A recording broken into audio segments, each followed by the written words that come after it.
Então hoje vamos trazer aqui a discussão e a baila, o tema que envolve principalmente André. João capítulo 1, sua Bíblia, por favor. João 1.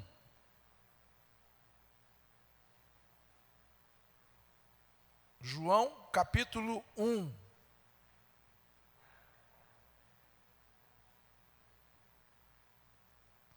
A partir do versículo 35.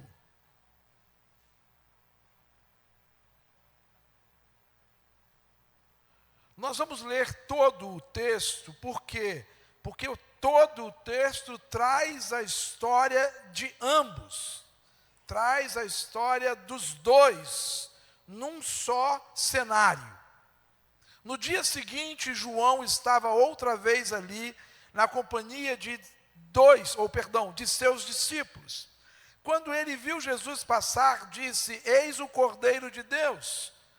Os dois discípulos ouviram-no dizer isso e seguiram Jesus. Jesus, voltando-se e vendo que eles o seguiam, perguntou: O que buscais? Eles responderam: Rabi, que quer dizer mestre, onde moras? Respondeu-lhes: Vinde e vede. E eles foram e viram onde morava e ficaram com ele aquele dia, e já era quase 4 horas da tarde. Você talvez tenha aí na sua versão a 10ª hora. Muito bem, era André, irmão de Simão Pedro, um dos dois que tinham ouvido o que João, esse João aqui é o Batista, dissera e o havia seguido, ou seguido Jesus. A primeira coisa que André fez foi achar seu irmão Simão e dizer-lhe: achamos o Messias, que quer dizer Cristo, e levou-o a Jesus. Olhando Jesus para ele, disse: Tu és Simão, filho de Jonas, tu serás chamado Cefas, que quer dizer Pedro. Vamos falar um pouco sobre a história de André. Vamos introduzir este personagem, essa figura singular no colégio apostólico. Já disse aos irmãos a respeito dos 12, algumas coisas que são riquíssimas, riquíssimas. Já falamos da relevância de Pedro, Tiago e João. Já falamos que o colégio apostólico era dividido praticamente em 3 cenários. Cada um deles com 4 elementos. E cada um deles com o seu grau de relevância e importância. E não acidentalmente o evangelho, ou os evangelhos sinópticos, apresentam as listas dos apóstolos exatamente na mesma ordem, dando aí a todos nós a compreensão da importância dessas listas. Em apenas uma delas, Tiago é mencionado antes de Pedro. Em apenas uma. Todas as demais, ou em todas as demais, a relação dos apóstolos segue a mesma ordem. E escuta, essa mesma ordem não é acidental, não é casual. Não é acidental e não é casual porque o primeiro nome a encabeçar as principais listas, inclusive a de Atos, é Pedro. O último nome a ser citado em todas as listas, exceto a de Atos, é Judas, o Iscariotes, o traidor. Na primeira parte dessa lista dos 12 nós temos Pedro, Tiago, João e André. Desses 4, Pedro, Tiago e João são os mais contundentes nas suas participações no colégio apostólico. Desses 3, Tiago fora, João fora, Pedro é o mais citado dentre todos os nomes nos evangelhos, perdendo somente para o nome de Jesus Cristo. Isso não é acidental, isso não é casual. André aparece na lista dos 4, aparece, mas André aparece entendendo o seu lugar, percebendo o seu lugar, reconhecendo quem ele era naquele processo e entendendo a relevância e o lugar que seu irmão Pedro ganharia dentro do colégio apostólico. Isso é maravilhoso. Se você ler com o olhar de servo, a percepção de servo, você vai ver que não há nenhum demérito em André ao perceber que Pedro, seu irmão, alcançaria um espaço e um lugar de liderança debaixo da orientação de Jesus. É André, esse homem que, digamos assim, foi o primeiro, vou repetir, foi o primeiro a ser chamado por Jesus. André, parte desse círculo íntimo ou mais íntimo de Jesus, é o homem ou é o indivíduo que menos se destaca dentre os 4. Você pode perceber, Pedro e Tiago e João estão no monte da transfiguração. André não é citado.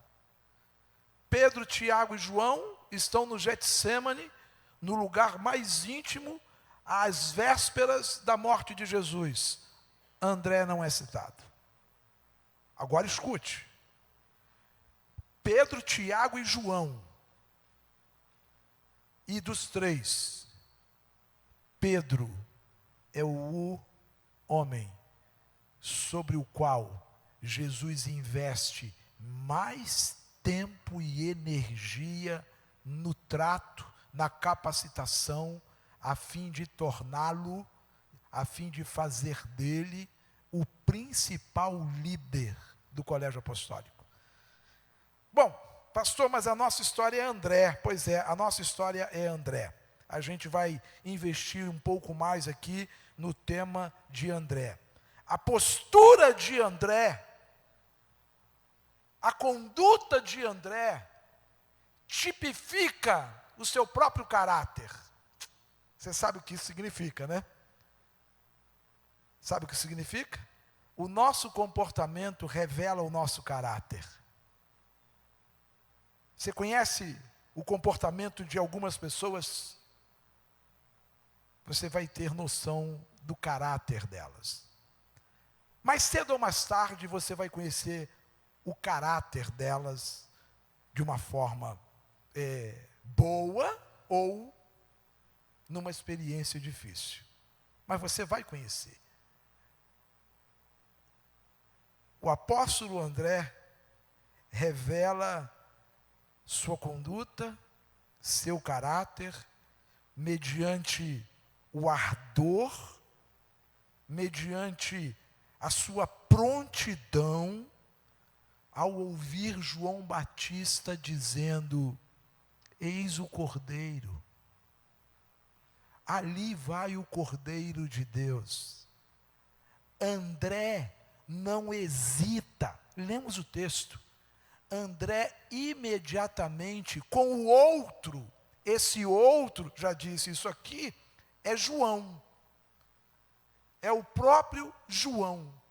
Os dois, provavelmente, já caminhavam com João Batista, e já disse isso aqui, juntamente com Filipe, juntamente com Tiago, juntamente com Pedro, eles já tinham, já falei isso aqui, vou repetir, eles já tinham uma espécie de núcleo de estudo bíblico. Eles já tinham uma espécie de pequeno grupo que onde buscavam conhecer e estudar, e buscavam através dos estudos, através das pesquisas, através do próprio ministério de João Batista, reconhecer, identificar o Messias que estava por vir, que era aguardado ansiosamente por Israel. E André, em função desse ardor, dessa queima, dessa chama que ardia e queimava no seu peito, revela o seu nível de compromisso e caráter com Deus, em relação às expectativas da chegada do Messias. André não tinha nenhuma dificuldade, não tinha nenhum pretexto, não tinha nenhuma desculpa, não inventava absolutamente nenhuma manobra para poupar ou para privar alguém de chegar a Jesus. Tanto o que, ao encontrar Jesus, ao ouvir, ao se aproximar de Jesus, juntamente com João, Jesus pergunta: o que vocês querem? O que buscais? E eles dizem: Rabi. De imediato, é como se eles dissessem: a partir de agora, não é mais João o Batista, é ao Senhor que seguiremos, é ao Senhor que ouviremos, porque o nosso mestre João Batista disse que tu és o Cordeiro de Deus, o Messias, o prometido para tirar o pecado do mundo, o aguardado por Israel. Então, quando o André fala Rabi, André está dizendo: mestre, a partir de agora contigo caminharemos. A partir de agora contigo estaremos, contigo iremos, a ti ouviremos. E escuta, preste atenção, a primeira coisa que André faz, depois de estar com Jesus, depois de passar, eu não sei, o texto não diz, algumas horas com Jesus, algum tempo com Jesus, a primeira atitude de André não foi consultar o Serasa, não foi procurar no Google informações de Jesus, não foi sondar a vizinhança de Jesus, não foi. A primeira coisa que André fez foi procurar imediatamente Simão, seu irmão, e dizer para ele: achamos o Messias. Foi a primeira atitude de André, o que revela a sua destreza, o seu desprendimento, a facilidade com que ele, e o Senhor sabia disso, porque o chamou, o Senhor sabia disso, com que ele seria capaz de levar, de conduzir, de facilitar a aproximação de outras pessoas do próprio Senhor Jesus. Então André vai a seu irmão Simão e diz para ele: achamos o Messias. Está claro, ele é o Cristo. Está entre parênteses, né? No seu texto, no meu texto está entre parênteses. Mas não disse apenas.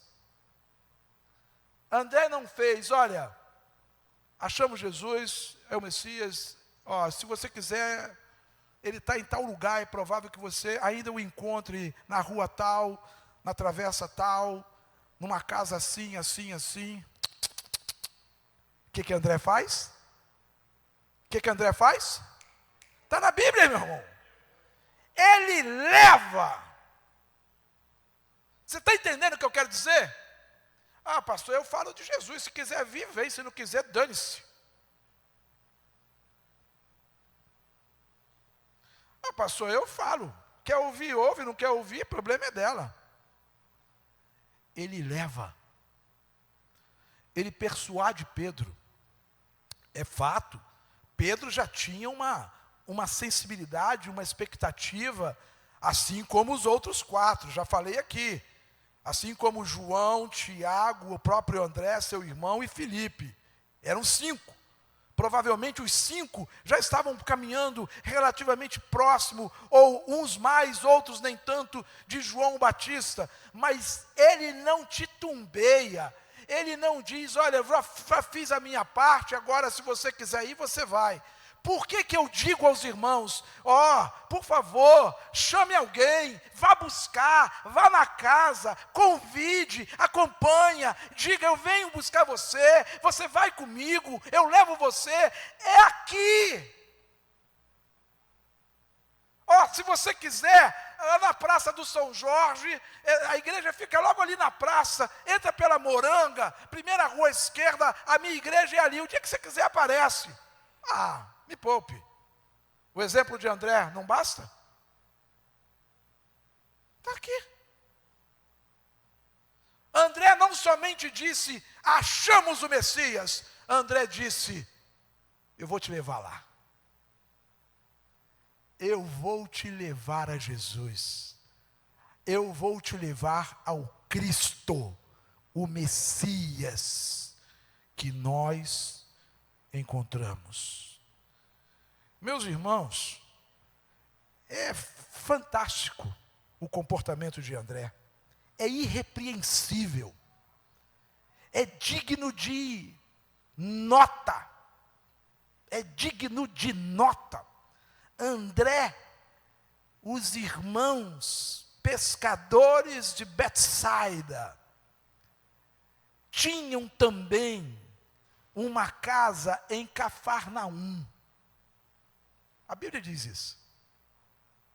Eles eram de Betsaida, Cafarnaum ficava ao norte do mar da Galileia. E escuta, não por acaso, porque não tem casualidade no reino de Deus, não por acaso, mais tarde, meses mais tarde, depois desse evento, meses mais tarde, Jesus decide começar seu ministério de forma mais incisiva, onde? Em Cafarnaum. Mas o que havia de especial em Cafarnaum? O que havia de especial em Cafarnaum é que a empresa de pesca de João, pai de Pedro, até aqui Simão, pai de Simão e André, era em Cafarnaum. A empresa familiar de Tiago e seu irmão João era em Cafarnaum. Filipe trabalhava em Cafarnaum. Cafarnaum era uma região próspera para a indústria da pesca. Nós já conversamos sobre isso. São os 4 irmãos, mais Filipe, pescadores, os 2 irmãos sanguíneos, né? A dupla de irmãos sanguíneos é de família mais com melhor condição financeira, porque tinham barcos de pesca, e Cafarnaum tinha a facilidade de acesso ao mar da Galileia, e uma região rica para a pesca. É em Cafarnaum, lá em João 1:44, diz assim, Filipe era de Betsaida, também cidade de André e de Pedro. Lá em Marcos 1:29, se você puder, vá lá comigo, Marcos 1:29, nós temos aqui o registro do evangelista Marcos dizendo assim, saindo da sinagoga, foram à casa de Simão e de André, com Tiago e João. Estão os mesmos homens, as mesmas personagens, caminhando na perspectiva daquilo que o Senhor estava para fazer a partir da chamada deles, da convocação deles. E, detalhe, Cafarnaum era um lugar de muito investimento, era um lugar mais fácil para acessarem, para começarem algo, e Jesus sabia perfeitamente disso. Cafarnaum é a cidade onde o Senhor mais tarde vai falar com eles em riqueza de detalhes, como o evangelista Lucas narra. Por que Lucas é mais detalhista? Por que Lucas é mais rico nos seus escritos? Por que Lucas é mais sofisticado? Lucas era médico. Lucas era mais minucioso. Lucas tinha um olhar de perito. E os seus olhos estavam sensíveis a detalhes que Marcos e que Mateus deixaram passar desapercebido. O texto que nos revela um pouco da história de André, diz não só do seu caráter, mas diz também da maneira como ele decidiu viver, decidiu caminhar com Jesus, praticamente à sombra do seu irmão Simão. Ainda Simão. Percebeu isso?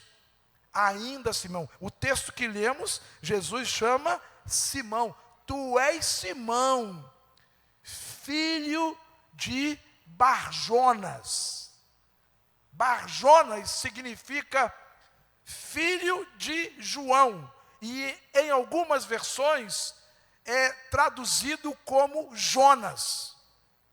Jonas não está aqui hoje por conta dessa situação delicada que está vivendo sua família, mas nós poderíamos dizer Bar Lucas. Por quê? Lucas, filho de Jonas. Lucas Bar Jonas. Lucas, filho de Jonas. A ideia de revelar esse detalhe mostra que esse círculo familiar era muito forte, era muito bem consolidado. André, tinha convicção de como precisaria lidar bem com a situação que estava se descortinando. Por quê? Porque ele, André, entendia bem que Simão era dominante na família. Simão se destacava no seio familiar. Simão era alguém mais impetuoso, era alguém de fala mais rápida, às vezes até afobado, afoito, precipitado, às vezes até não cumprindo o que prometia entregar. Esse era Simão. André entende o seu lugar nessa chamada. André percebe o seu lugar diante do destaque que Simão, seu irmão, alcançaria. E essa convicção de André faz com que ele, escuta o que vou dizer, nos bastidores, trabalhe como ninguém. Por isso que no reino de Deus não tem A, B, C ou D que desenvolvam um trabalho mais importante do que outro. Quem está no estacionamento, quem está na portaria, quem percebe as demandas da cozinha, de um banheiro que está vazando, de um ar-condicionado que esqueceram ligado, é tão importante quanto aquele que está aqui ministrando louvor, quanto aquele que está na bateria, quanto aquele que está no teclado.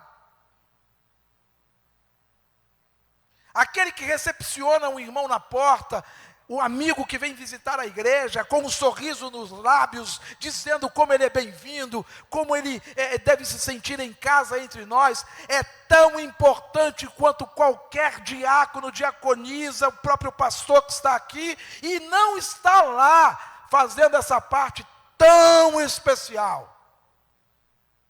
A gente só volta num lugar onde a gente é o quê?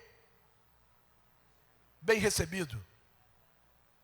A gente só volta numa casa onde a gente é bem acolhido, bem recebido. É meu isso. É meu. Eu não vou onde eu não sou convidado a ir. Pode ser da minha família. Pode ser minha tia, meu irmão, minha irmã. Se não me convidou, eu não vou. Aprendi isso. Eu não vivo batendo na casa dos irmãos. Quando eu vou por necessidade. Antes eu ligo.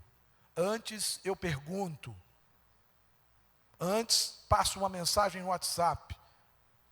O pastor não visita. Me poupe, poxa. O pastor nunca foi na minha casa, nem sabe onde eu moro. Não. Pela madrugada.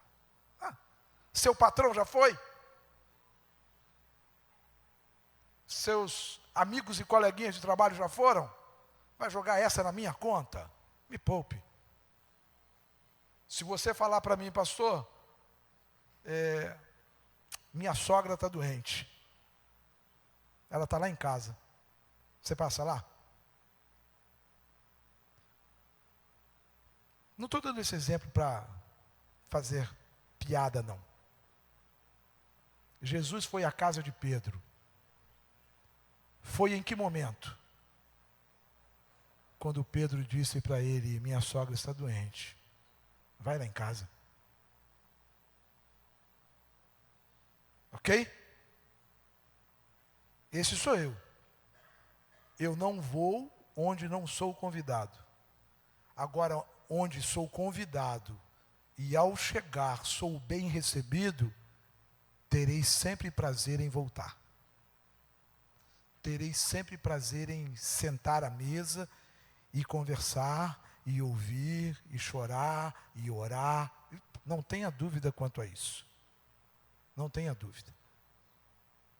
O texto diz, o texto mostra que André foi imediatamente chamar Simão, seu irmão, com um intuito, dizer, o Messias nos acolheu.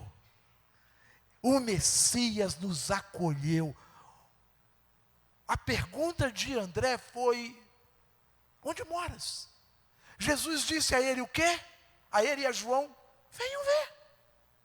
Venham comigo. Vamos lá em casa. Vamos lá em casa. E eles foram. E eles foram tão recebidos. E eles não tiveram dúvidas quanto às informações que João Batista já lhes havia dado, que a primeira coisa que fazem é dizer, é o Messias, nos recebeu bem, está claro, é o Filho de Deus, é o esperado por nós, vamos Pedro! E ele toma Pedro e o leva consigo ao encontro de Jesus, para estar com Jesus. Eu pontuei aqui algo que eu gostaria de destacar. É fato que Pedro teve um lugar singular no colégio apostólico.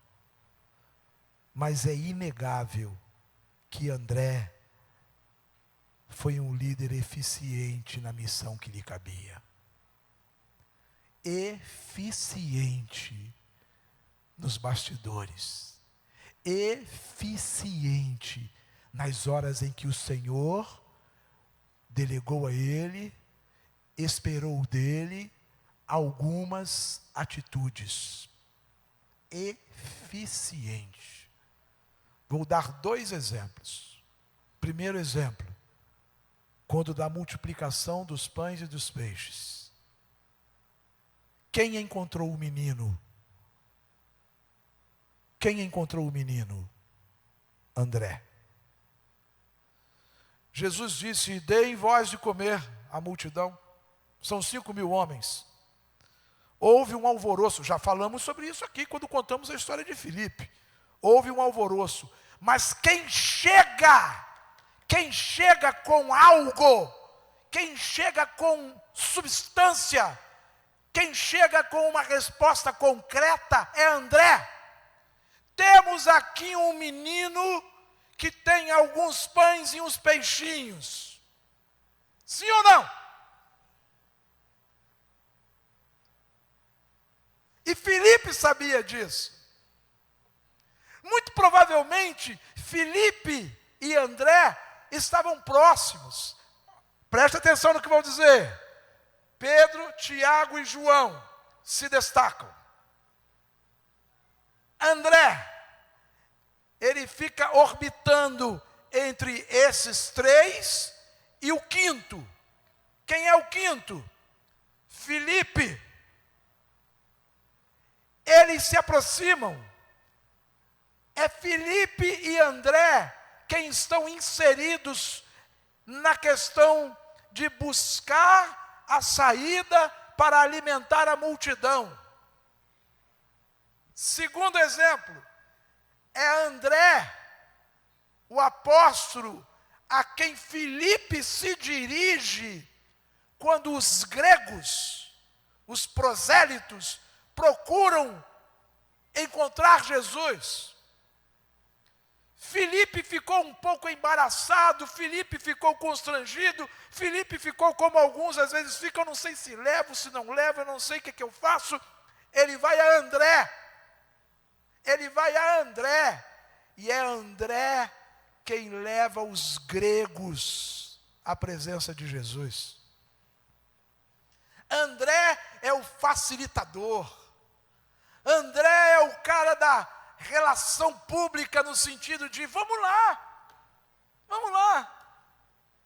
vamos conversar com ele, vamos lá, vou te apresentar. Eu tenho certeza que você vai se apaixonar por Jesus.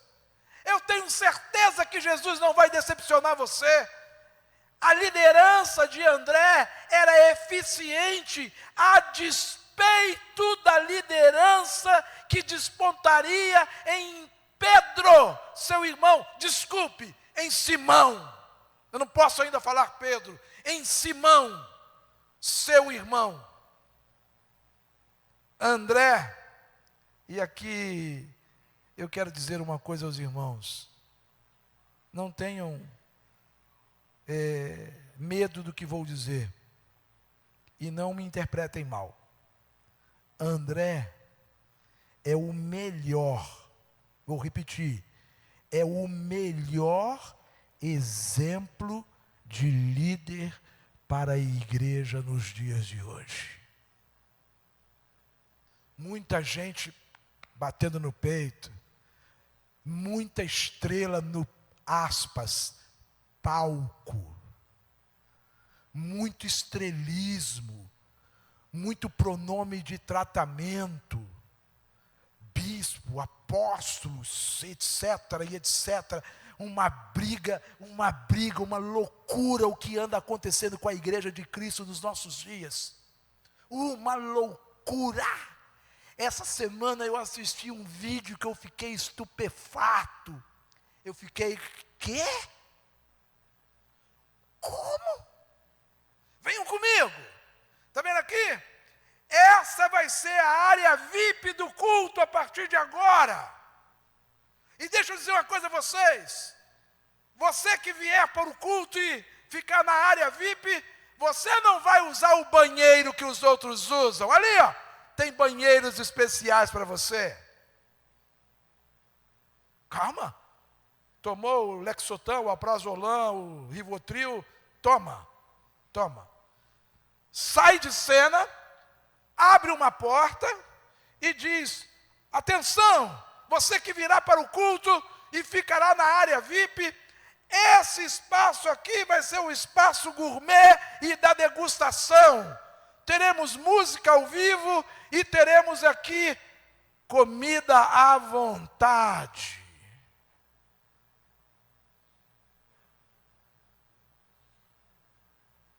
Alguém viu esse vídeo aqui? Que bom.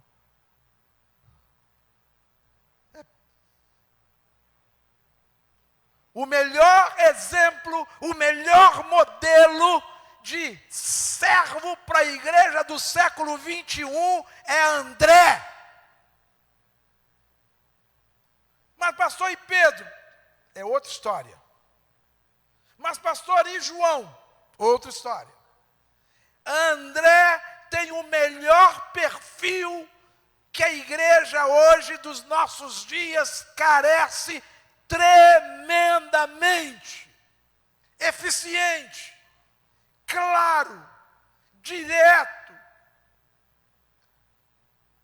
sem querer aparecer, sem querer luzes, holofotes, não. André trabalhou com eficiência, sendo um veículo, um canal, uma ferramenta de bênção, levando homens a Jesus.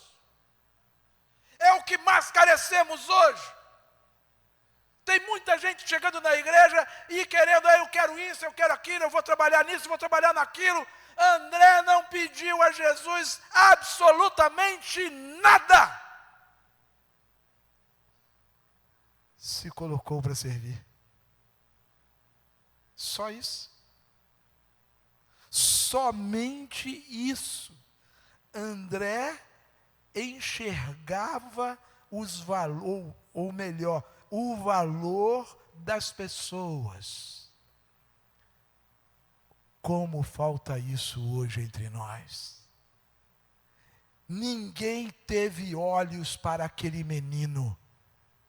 Ninguém. Nem Pedro, nem João, nem Tiago, nem Judas, nem Levi, nem Tomé, ninguém. Sabe quem achou o menino? Com um lanchinho? André. Ninguém se importou com os gregos. Deram as costas. Filipe fez um meia-culpa e eu não sei, será que? E balançou e titubeou. André disse, que história é essa? Vamos lá, vou levar vocês a Jesus. Que conduta, que postura, que caráter. André foi, sem dúvida, singular no colégio apostólico. Singular. André se destaca de uma maneira muito especial dentro do colégio apostólico. A Bíblia fala que depois do Pentecostes, praticamente não se ouviu mais nada a respeito de André. Mas a história da igreja narra, os historiadores narram que André, ele avança com a divulgação, com a propagação do evangelho, e ele, André, é considerado o patriarca do evangelho, sabe onde? Aqui entre nós, na Rússia, na Escócia. André, a história diz que ele falou de Jesus para um dos líderes romanos numa determinada província romana. E a mulher, a esposa de um desses líderes, se converteu a Jesus, passou a crer em Jesus, passou a seguir os ensinamentos de Jesus. E o marido chegou para ela e disse: você negue a esse Jesus, você abandone a esse Jesus, ou você não andará mais comigo, você perderá isso, perderá isso, perderá isso, perderá isso. E ela disse: eu fico com Jesus. Eu fico com Jesus.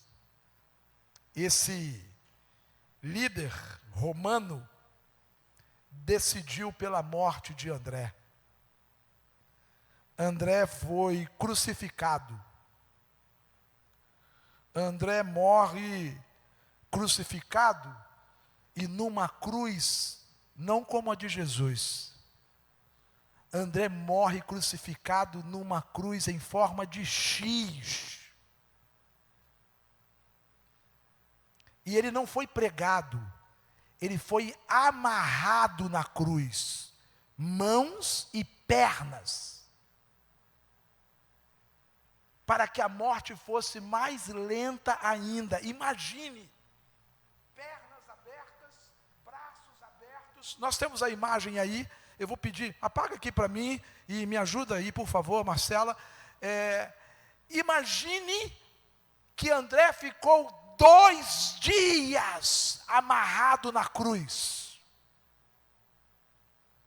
2 dias pendurado na cruz, em via pública. E os historiadores diziam que enquanto André teve fôlego e força, a todos que passavam, ele falava de Jesus e chamava para servir, para seguir a Jesus.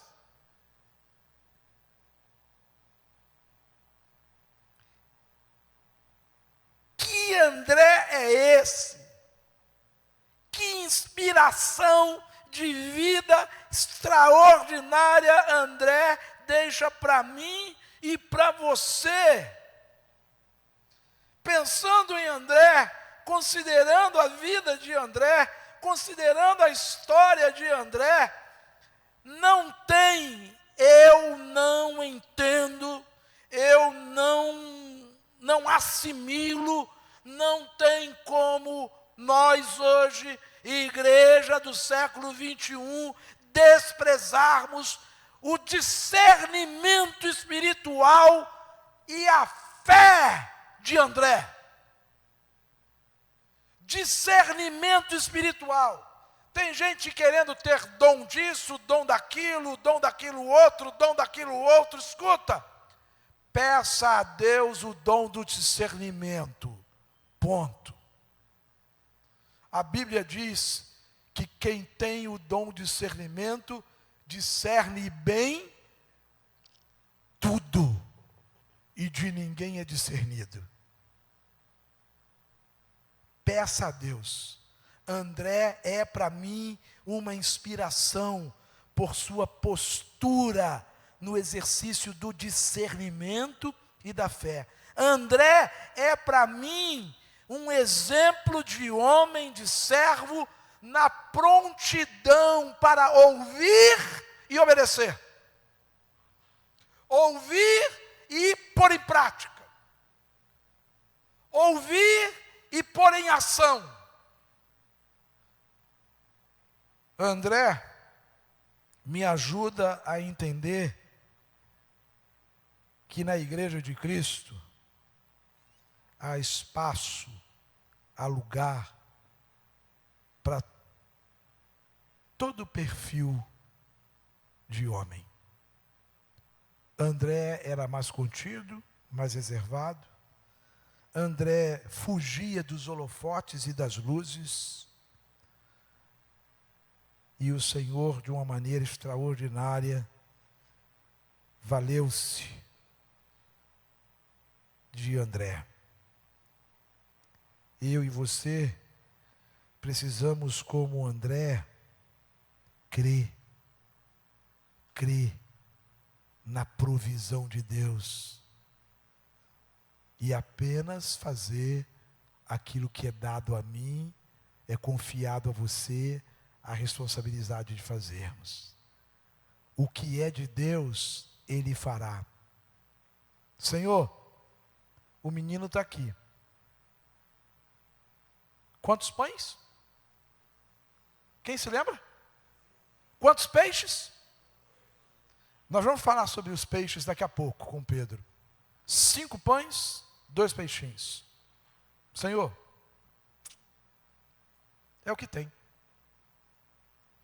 E não se esqueça, antes de Jesus dizer, dai vós de comer a essa multidão, o texto bíblico diz com clareza, ele já sabia o que precisava ser feito. Ele só esperava que alguém como André sinalizasse com o mínimo. Com o mínimo. Há algo que está ao alcance de vocês. O que não está ao alcance de vocês, eu farei. Era o que Jesus tinha claro. O que estava ao alcance dos 12, eu vou repetir, dos 12, foi o que André entendeu. Ele achou o menino. Na multidão, ele achou o menino. 5 pães, 2 peixinhos. Senhor, 5 pães, 5 pães, 2 peixinhos. Pede o pessoal para sentar, André. Pede o pessoal para sentar, Pedro. Felipe, João, vai aí. Todo mundo, senta. Agora venham cá. Toma, leva, toma, leva, toma, leva, toma, leva, toma, leva, toma, leva, toma, serve, toma, entrega, toma. Alguém quer mais? Toma. André fez o que era dele. E Jesus fez o que só ele podia fazer. Eu aprendo com esse camarada, com o André, que coisa fantástica. Eu aprendo com o André que eu não posso querer entrar no céu sozinho. O Evangelho é para ser compartilhado. O Evangelho é para ser dividido. E escuta. Primeiramente com os de casa. Você acha que entre sair da casa de Jesus até encontrar Pedro, André não esbarrou e não encontrou mais ninguém no caminho? Eu acho difícil. Eu acho que André encontrou, viu outras pessoas, mas André teve o quê? Teve o quê? Foco, objetivo. Eu preciso que meu irmão, que também anda com sede e com fome do Messias, saiba rápido, seja o primeiro a saber que nós achamos o Messias. Ele vai direto a Pedro.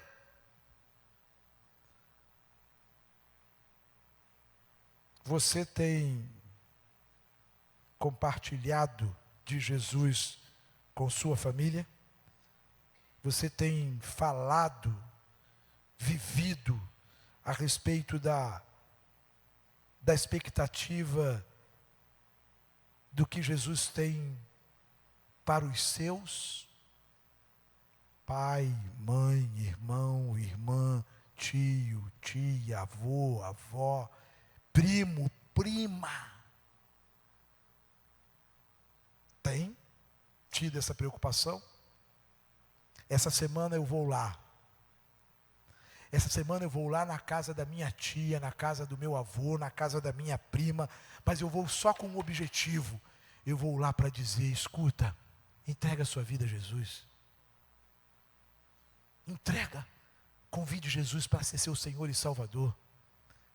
Eu tenho tido o privilégio de servir a Jesus. Eu tenho aprendido, eu tenho isso, eu tenho isso, eu tenho isso. Eu encontrei perdão, salvação, perspectiva de vida. A minha vida mudou depois que eu decidi andar com Jesus. Intencione isso, planeje isso, queira isso. Evangelho é algo intencional. André sai da presença de Jesus intencionalmente voltado para dizer a Pedro: achei o Salvador. Esse André que deixa para mim e para você o conselho ou uma inspiração: não desistirmos jamais, perseverarmos, persistirmos.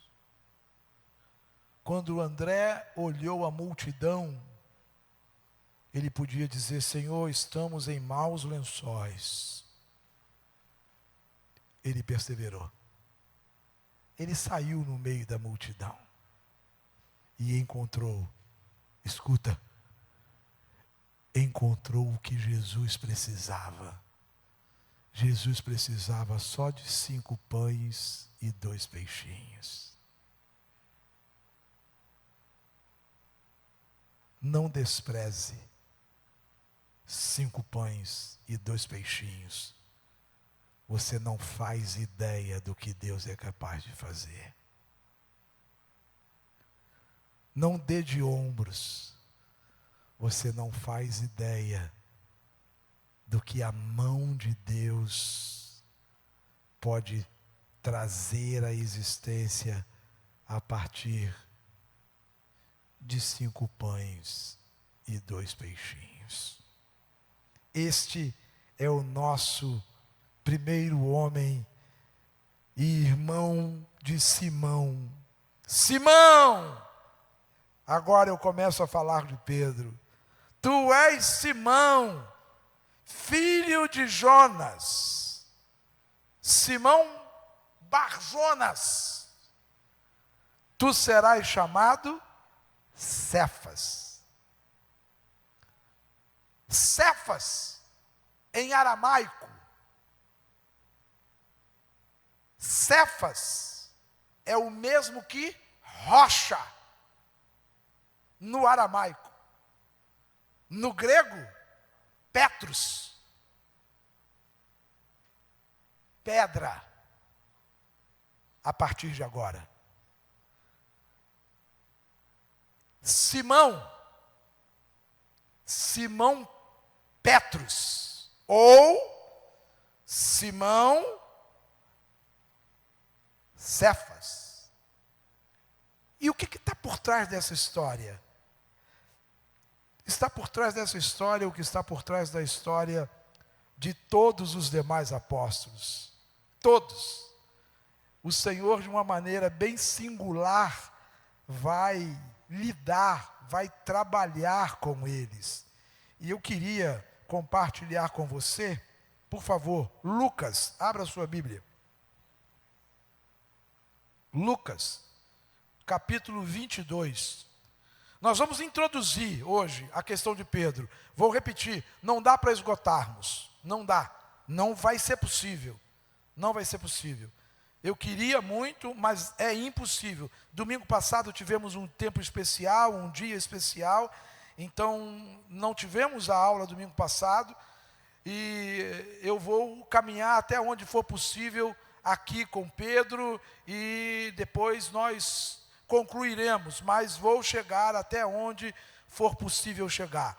Lucas capítulo 22.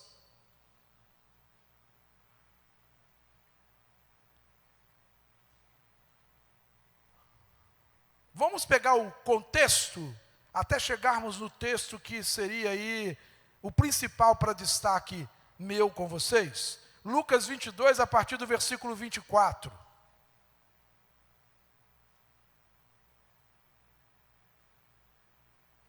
Diz assim: houve também entre eles uma forte discussão sobre qual deles seria o líder. Né?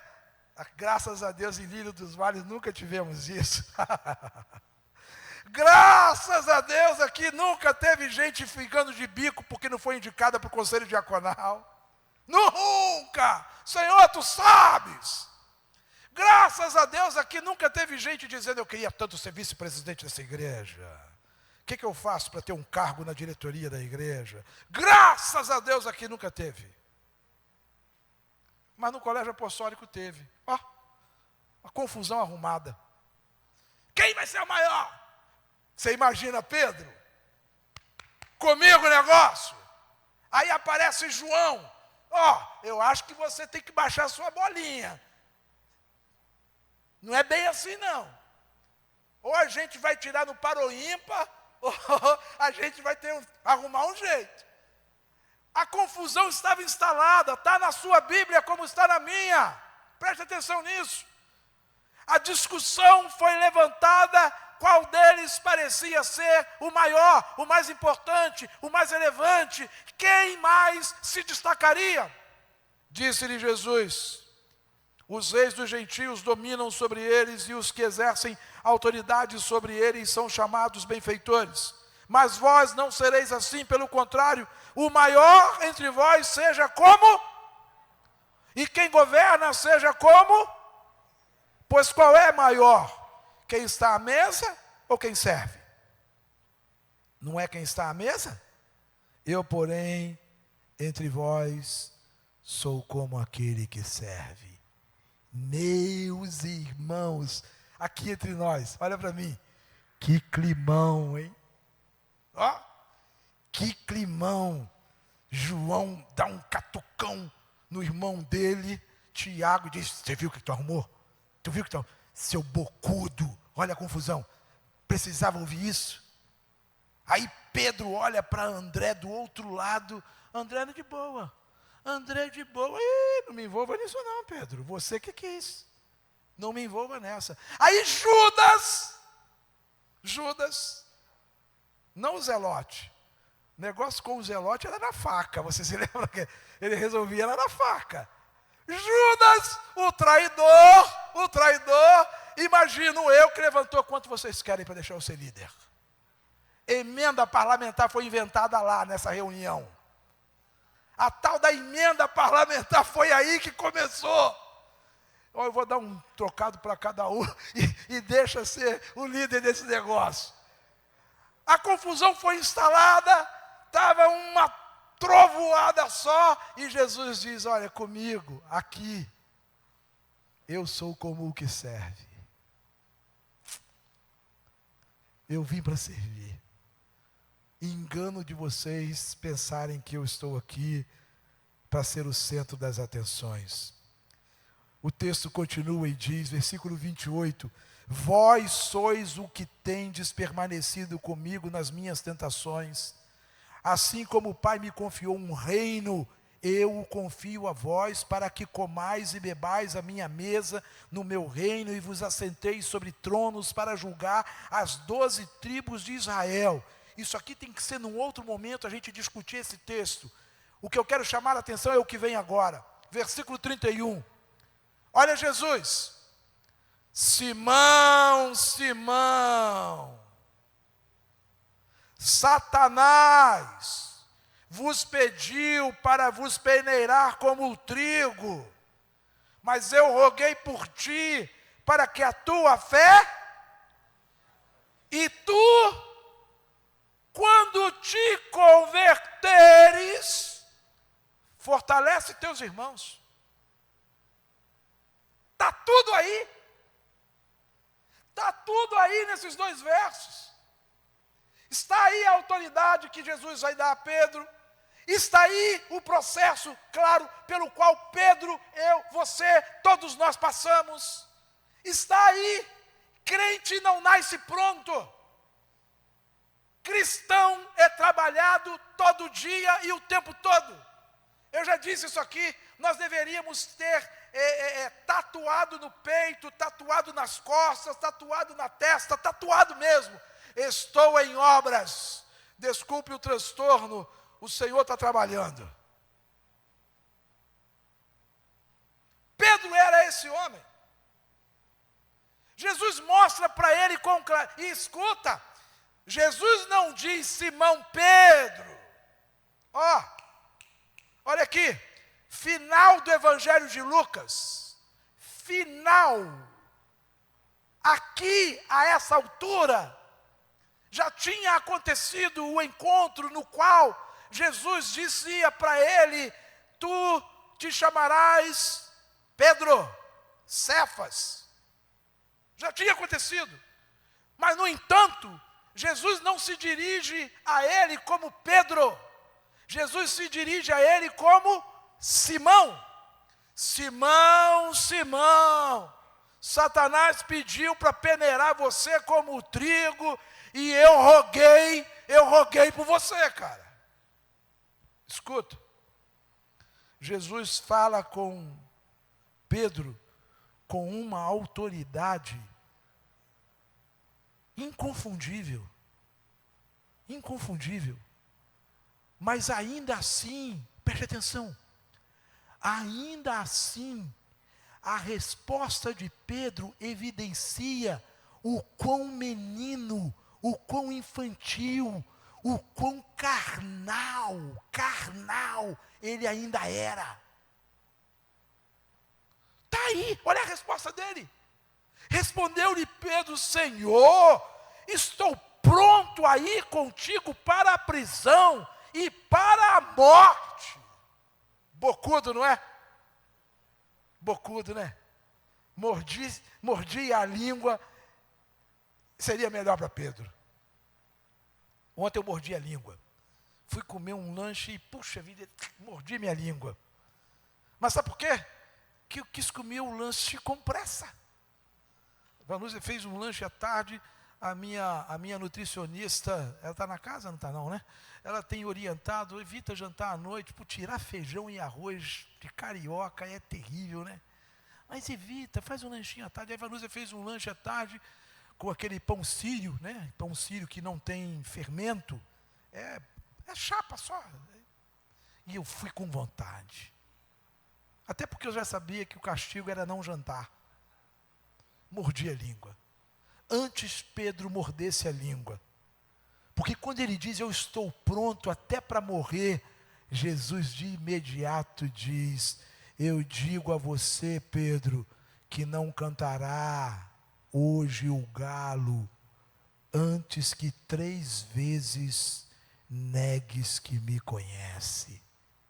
Misericórdia. Misericórdia. Esse texto é belíssimo, é fantástico, porque ele mostra a natureza de Pedro. Ele mostra Pedro como era realmente um homem inconstante, um homem impetuoso, um homem impulsivo, um homem precipitado, um homem que precisava se tornar uma rocha, mas ainda não era. E olha que já, mais de 1 ano andando com Jesus. Lembram-se disso? Mais de 1 ano. Jesus trabalhando, Jesus orientando, Jesus instruindo. O tratamento por parte de Jesus dispensado a ele era intenso. O tratamento, o cuidado era ininterrupto. O tratamento e a forma como o Senhor Jesus tratou Pedro revelava que a todo instante Pedro precisava ser exortado, repreendido e encorajado. Igual a mim e a você. É ou não é verdade? Precisamos ou não precisamos o tempo todo de uma exortação? De um puxãozinho de orelha? Aquele beliscãozinho que a vovó dava no banco da igreja. Lembra disso? Minha avó era assim. Sentava no jogo.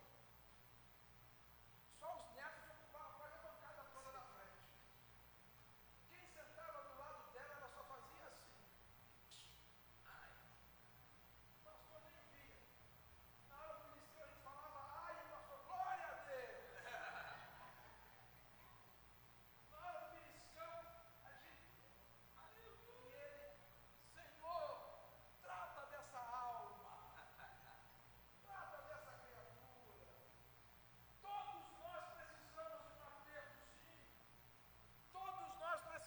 precisamos de uma chamada, todos nós precisamos de exortação, precisamos ser advertidos, e Jesus não poupou Simão.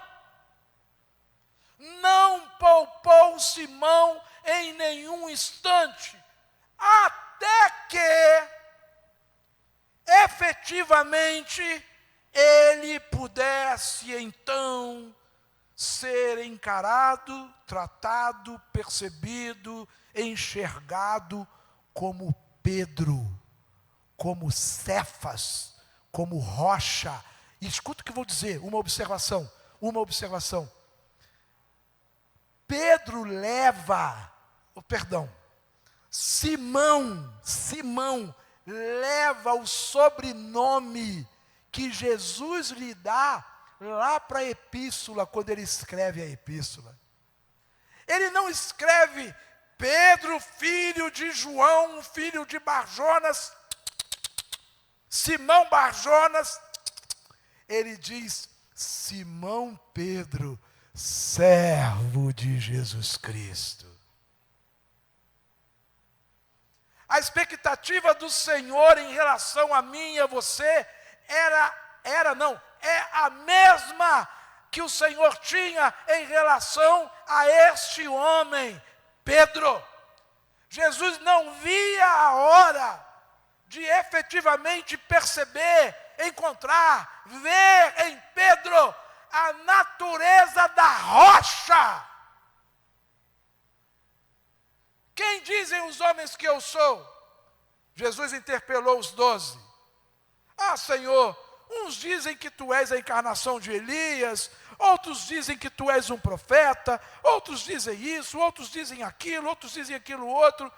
De repente, Pedro se levanta e diz: tu és o Cristo, o Filho do Deus vivo. Ninguém fez um silêncio.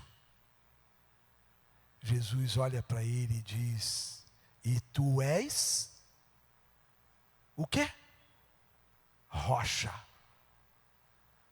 E sobre esta rocha, está a palavra pedra lá, tu és Pedro. Olha a redundância. Tu és uma rocha. E sobre esta rocha eu edificarei a minha igreja. A ideia da segunda rocha não era a figura de Pedro, era a força do evangelho que tinha levado Simão a se transformar em Pedro. Você entendeu? O catolicismo romano, o catolicismo mariano, joga sobre Simão Pedro a figura do padre, do supremo padre, do pai da igreja. E não foi isso que Jesus disse. Jesus disse: tu és Pedro, tu és uma rocha, e sobre esta rocha, qual rocha? A que te revelou quem eu sou, eu edificarei a minha igreja. Pela ação, pela mediação, pelo trabalho do Espírito Santo na vida dos homens, eu levantarei a minha igreja. Entenderam, irmãos? Então Pedro não é pai da igreja, como tradicionalmente é ensinado no Brasil pelo catolicismo romano. Eu já disse a vocês, nós somos católicos também. Nós somos católicos. Como assim, pastor? Espera aí. Aqui na frente está escrito Igreja Batista. Que história é essa, católico? Sabe por que nós somos católicos? Porque a palavra católico significa universal. Nós somos a igreja de Cristo no universo, no mundo. Nós somos católicos apostólicos. Sabia disso? Sabe por quê? Porque Atos 2 diz que a igreja crescia no ensino dos apóstolos. Nós somos católicos, apostólicos, cristãos. Só não somos romanos. Porque o nosso princípio, o que norteia a nossa fé, é o ensinamento de Cristo e não o ensinamento de Roma. O que norteia a minha e a sua fé não são os credos romanos. São os ensinamentos de Cristo e dos apóstolos. Então, não se sinta ofendido, não se sinta menosprezado se entrar numa discussão, uma polêmica, católico daqui, católico de lá, apostólico daqui, apostólico de lá. Não, nós somos católicos, apostólicos, cristãos. Porque a partir dos ensinamentos dos apóstolos, que andaram com Cristo, que caminharam com Cristo, que foram instruídos por Cristo, nós temos desenvolvido a nossa fé. A experiência de Pedro é fabulosa. Pedro aparece na condição de líder, vou repetir, nas 4 listas. Nas 4 listas dentro do Novo Testamento. Pedro aparece à frente dos 12 em todas elas. Mateus 10, versículo 2 a 4, Marcos 3, 16 a 19, Lucas, capítulo 6, 13 a 16 e Atos 1, 13. Em todas elas, Pedro é tratado como o primeiro, o que referencia Pedro como líder. E ele não foi eleito líder pelos 11, ele foi eleito líder ou feito líder pelo próprio Senhor. Ah, pastor, aí você precisa me explicar melhor essa história. Eu vou explicar. A Bíblia fala que na lista apresentada no Evangelho, Pedro é chamado como o primeiro. O primeiro, no grego, é protos. E protos, sabe o que significa? Chefe, boss, líder. Pedro não se fez. Pedro foi preparado pelo Senhor para ser o líder que se tornou. Líderes não nascem prontos. Você já leu esse livro? Líderes não nascem prontos. Leia. Se você quiser servir ao Senhor com a expectativa que o Senhor tem em relação a mim e a você, leia esse livro. Líderes não nascem prontos. O Senhor transformou Simão em Pedro. Simão era um cara duro. Simão era um cara de palavras grosseiras. A ninguém o Senhor mais advertiu, mais aconselhou, mais chamou a atenção do que a Pedro.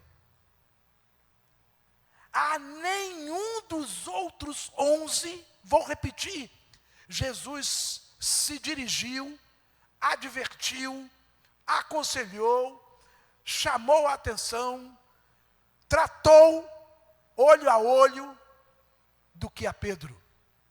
Nenhum deles.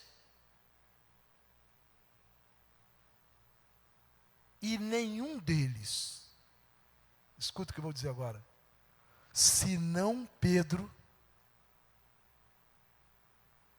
teve a ousadia, teve a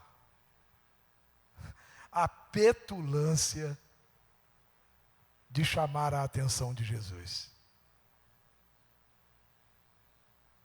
Nenhum outro.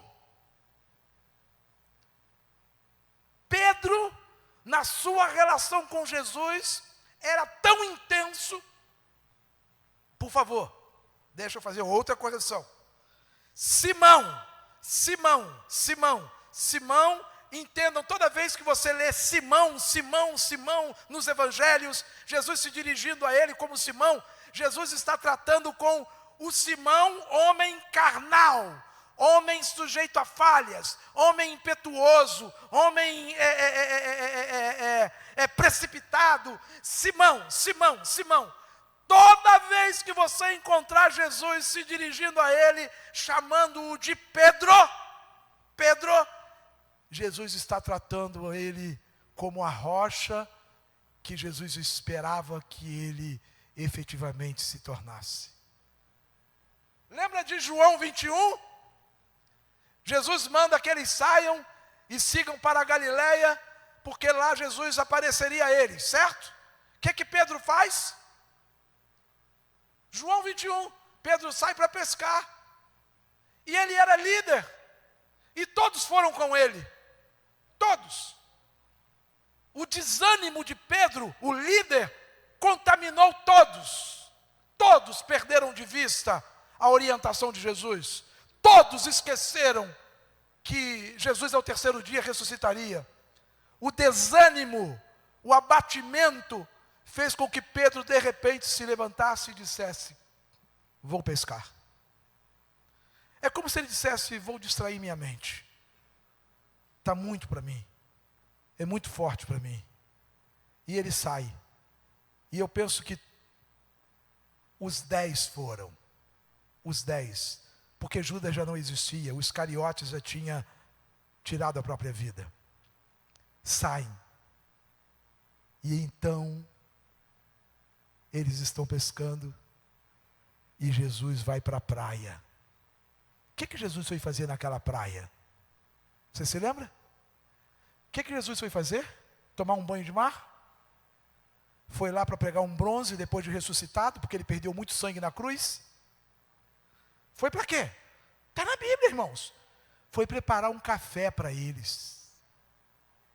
Jesus preparou um peixe. Jesus preparou um café da manhã. E quando eles voltam, Jesus tem uma conversa direta. Com quem? Com quem?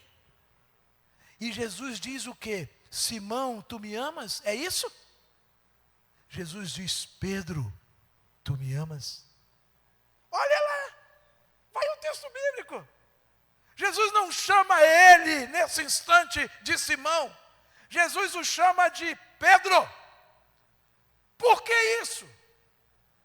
Afinal de contas, ele tinha negado Jesus 3 vezes, tinha abandonado Jesus, metido o pé, falado coisas feias a respeito de Jesus. Olha bem,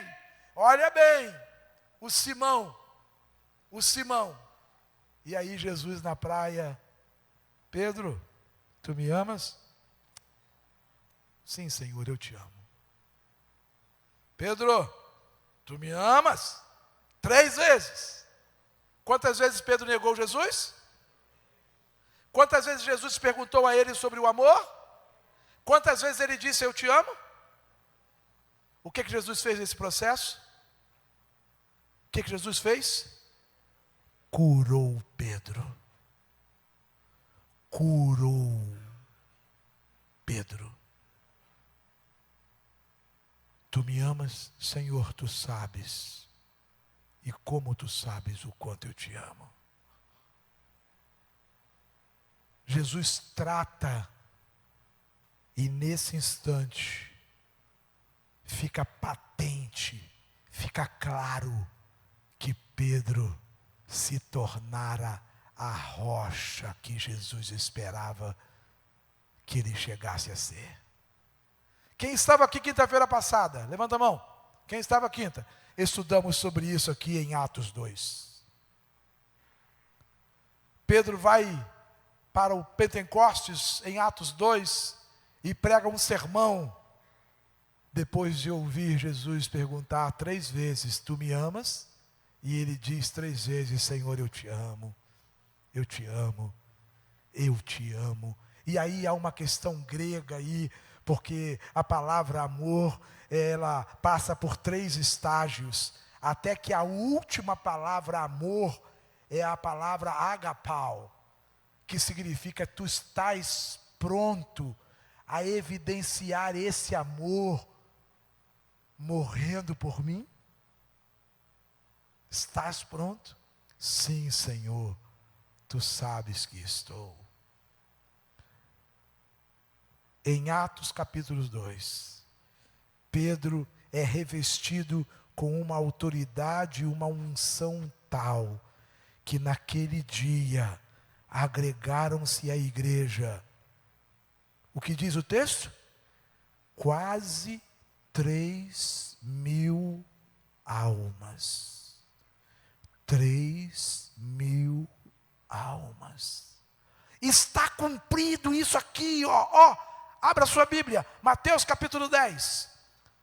Se concretiza isso aqui, Mateus 10. Chamando os seus 12 discípulos, deu-lhes autoridade sobre os espíritos imundos, para os expulsarem e para curarem todo tipo de doenças e enfermidades. Ora, são estes os nomes dos 12 apóstolos. 2 pontos, o que você tem aí? O que você tem na sua Bíblia? O Protos, o líder, o chefe, o principal, Pedro. É Jesus quem vai formatar, é Jesus quem vai trabalhar na vida de Pedro, até que Pedro se torne o homem que nós encontramos em Atos 2, cheio de altos e baixos, cheio de dificuldades, cheio de crises, falando e fazendo bobagens, mas Jesus insiste, mas Jesus trabalha, mas Jesus vai moldando, vai moldando, vai moldando, vai moldando, vai moldando. E em João 21, Jesus tem então formado o Pedro que ele sempre buscou formar para desenvolver, para empenhar, para se transformar no grande líder que ele se transformou da igreja primitiva. E olha, Paulo entra no cenário em Atos. Paulo se torna o principal missionário da igreja em Atos. Mas Pedro não perde a sua relevância.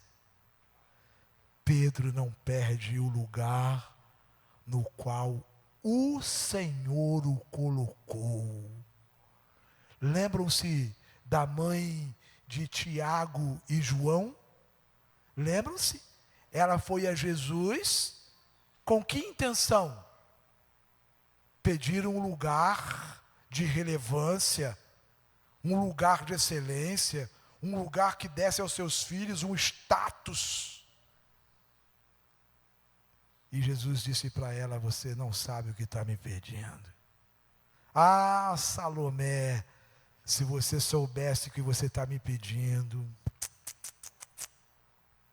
E Jesus estava trabalhando Pedro, preparando Pedro para ser o homem que ele viria a ser no período da igreja primitiva, de forma tão contundente. Quando ele é interpelado pelas autoridades romanas, e é dito a ele: a partir de agora, olha só, vocês serão soltos, depois de levarem uma coça, vocês serão soltos, mas não me falem mais desse Jesus e nem da sua ressurreição. Pedro, na mesma hora, se levanta e diz: digam para mim se é digno, se é honesto nós deixarmos de falar do que temos visto e ouvido. Em outras linhas, Pedro disse às autoridades romanas: vocês não nos calarão. vocês não nos silenciarão.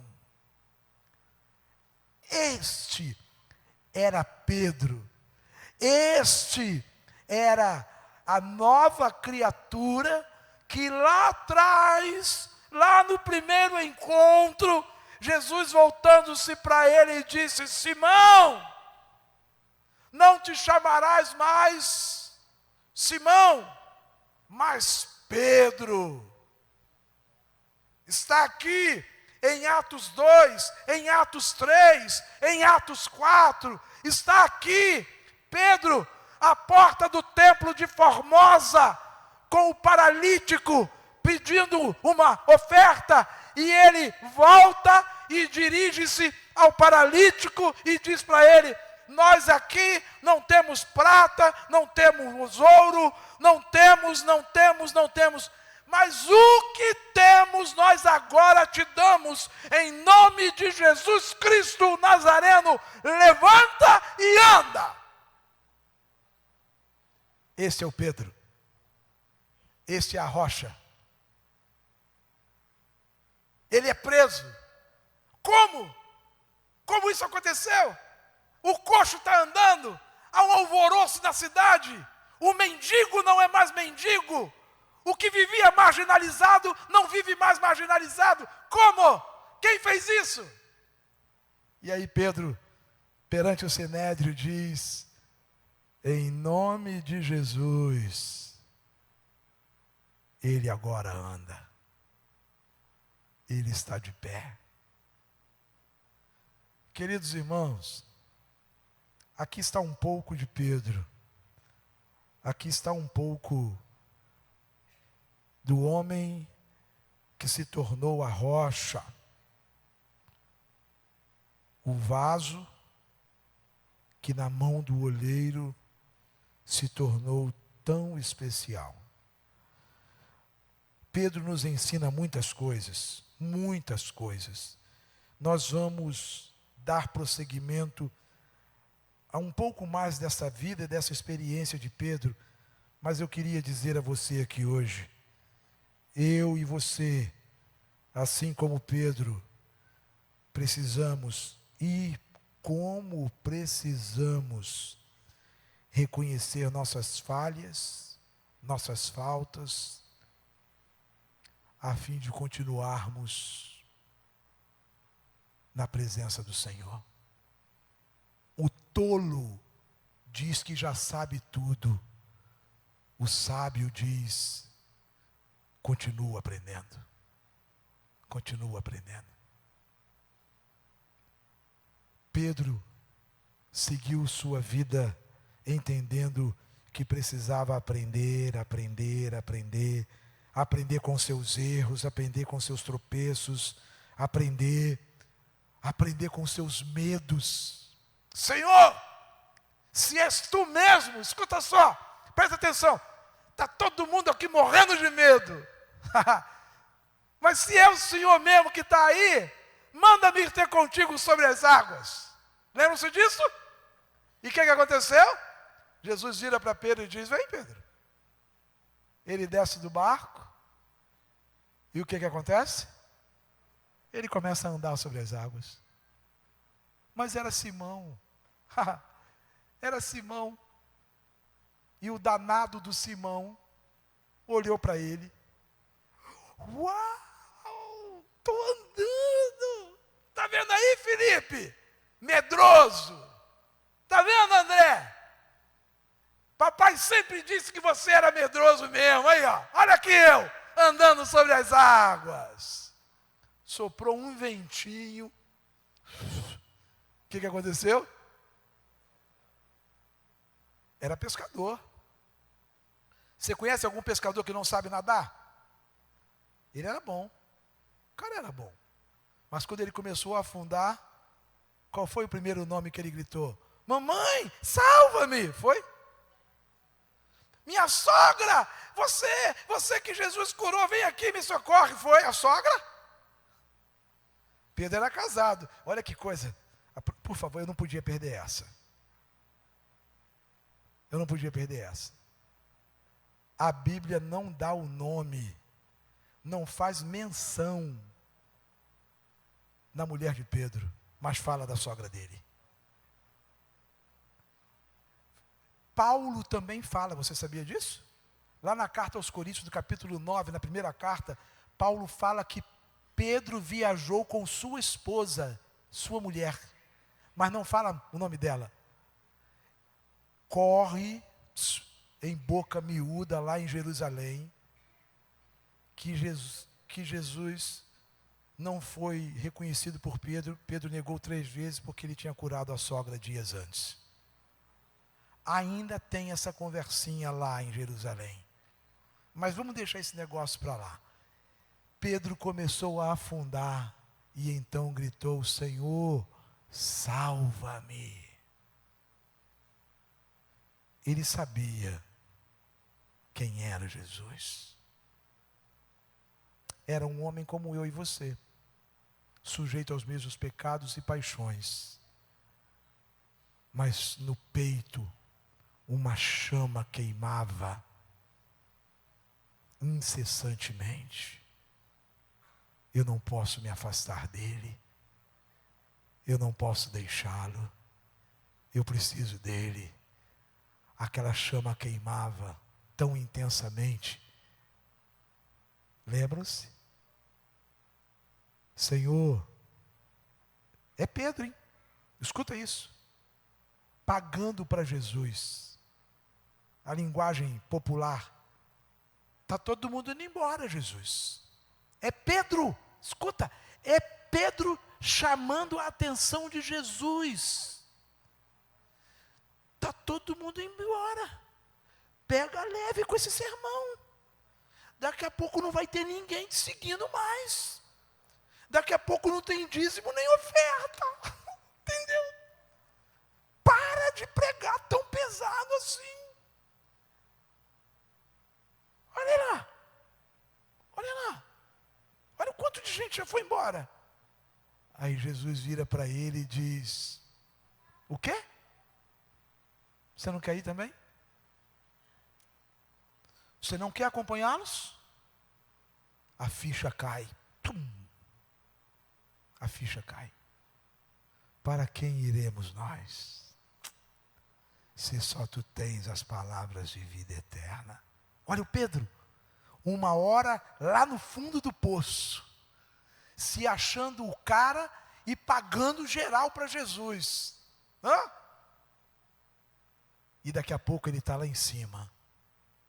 Só tu tens as palavras que nós precisamos ouvir, os ensinamentos que nós precisamos receber. Que Deus tenha misericórdia de nós e nos ajude. Nós vamos orar. Semana que vem a gente vai fechar o ciclo de Pedro, é dia 16, e é dia de ceia. Ah, é? Domingo que vem tem ceia.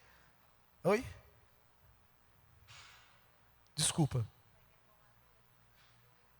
Sim. Está todo mundo aí? Show. Eu não vi a Ana Cristina. Tá ali. Obrigado. Nós temos ceia. Então, domingo que vem, nós vamos fechar Pedro. E sabe quem que a gente vai trazer domingo que vem na ceia? Adivinha? Adivinha quem vem? O traidor. Mas pastor, no dia da ceia, eles não faltam. Judas estava lá. Judas botou a mãozinha no prato. Judas, na hora que Pedro foi orar, ele levantou até a mão. Oh, Senhor, abençoa esse dinheirinho que vai cair, dado por Roma. Eu estava lá. Então, domingo que vem, a gente fecha Pedro e vem com Judas, o Iscariotes. Se prepara. Eu não vou adiantar nada não. Mas a chapa vai esquentar. Já pensou? Pedro e Judas na mesma reunião? Vem para cá, Alain. Vem cá, Érica. Nós temos um momento bem especial aqui nesse culto, porque Deus nos deu o privilégio de ter mais uma turma se formando no curso de noivos. A Fernandinha está aí? Está onde? Oi, Fernanda, tudo bem? Miguel veio? Miguelito? Miguel, tudo bem? Por favor, vem cá, Alain. Pode tirar a imagem do André daqui, tira a imagem do André daqui, porque... Isso, obrigado. Por favor, fique à vontade. Bom dia, igreja, graça e paz. Gostaria de chamar aqui o Miguel, a Fernanda, a Ana Clara e o Rodrigo.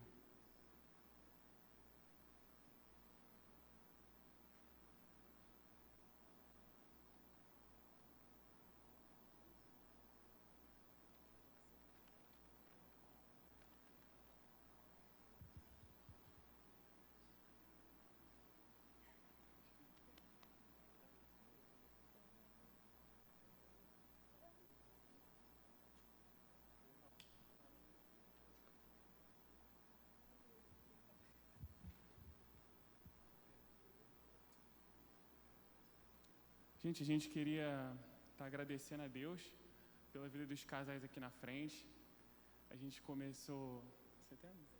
começamos em setembro, né, um curso que tem a duração de 10 semanas. A gente sabe que é difícil, né, mas a despeito de todas as dificuldades que nós tivemos, eles conseguiram chegar até aqui e hoje estão formados. Agradeço a Deus, dou os parabéns para eles, parabenizo em nome da igreja por essa iniciativa de vocês fazerem o curso de noivo, né, na expectativa de trazer Deus para o relacionamento de vocês. E digo que enquanto vocês estiverem com Deus no centro do relacionamento de vocês, tudo vai dar certo. Então, que Deus abençoe vocês, que edifique vocês e que vocês sejam ferramentas poderosas na mão de Deus.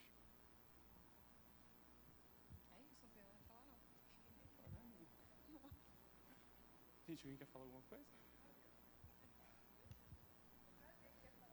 Bom dia, gente, tudo bem? Quando eu comecei a namorar com a Fernanda, ela falou assim, eu quero fazer o curso de noivos. Só que do jeito que ela falou, parecia que seria cursos de missões especiais. Assim, do jeito que ela plantou a ideia na minha cabeça, eu falei assim, pronto, acabou, pô. Se eu passar do curso, o casamento é certo. E durante o curso, realmente, o curso agregou muito na gente. Eu me orgulho muito do nosso relacionamento porque a gente é muito bem alinhado. A gente sempre tem os mesmos objetivos, a gente tem os mesmos focos. Mas quando eu fiz o curso, eu aprendi muito mais com a Fernanda. Mas eu aprendi porque Deus estava ali presente. A gente deu um passo como homem e mulher, mas no curso a gente colocou Deus mais ainda no nosso relacionamento e a gente conseguiu aprender muito mais um sobre o outro. Então, assim, eu quero dizer que os casais que estão namorando, que pretendem dar o próximo passo, façam. Assim, agrega muito e é só valor, é só vitória. Mas, assim, o curso não é fácil. Não é fácil, realmente. Assim, a gente chegava, eu ficava assim, meu Deus do céu, isso não vai acabar, meu Deus. E, tipo assim, era a segunda lição e era 10, eu ficava assim, meu Deus do céu, na última lição já era, pô. Mas chegou, deu tudo certo.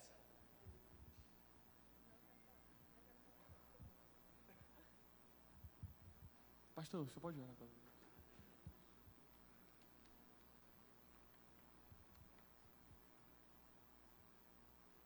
O Ministério de Casais continua trabalhando. Os cursos, né, que nós trouxemos novos, né, não teve a procura que nós esperávamos pela igreja para os novos cursos, mas o curso de noivos está aí e a nossa expectativa é de que a igreja desperte em relação aos novos cursos que o Ministério de Casais tem disponibilizado. Procure um dos líderes, Kátia, Zé Luiz, Jonas, Zelândia, Alain, Érica, eu, Vanúzia, Antônio Carlos, Márcia e Edson e Lília. Fale com um de nós. Quais são os cursos que o Ministério de Família tem? O Anderson acabou de fazer agora, numa outra igreja, o Hombridade, não é? Vai começar. Então, o Hombridade nós já ministramos aqui durante anos. Trouxemos um novo curso para homens. Então ele vai fazer o Hombridade numa outra igreja e já temos um novo curso para homens aqui na igreja. Da mesma forma, Mulher Única, já temos um novo curso para mulheres. Informe-se. Quem sabe esse ano a gente consiga montar uma turma e então melhorar ainda mais o relacionamento familiar. É investir na família. Está aí o testemunho do Miguel. Ele foi para o paredão e saiu do paredão. E não jogou ninguém lá. Não é isso? Não jogou ninguém lá. Muito pelo contrário, né? Saiu mais fortalecido. Não é isso? Se alimentando melhor, cuidando melhor da saúde, não é? Cuidando melhor da... Não é? Sim ou não? Mais fortinho, mais sarado, né? Fazendo musculação, não é isso? Musculação. Não adianta caminhar só não. Irmãos, a gente está falando aqui, mas está falando por quê? Porque Fernandinha é nutricionista. Ela está cuidando de mim.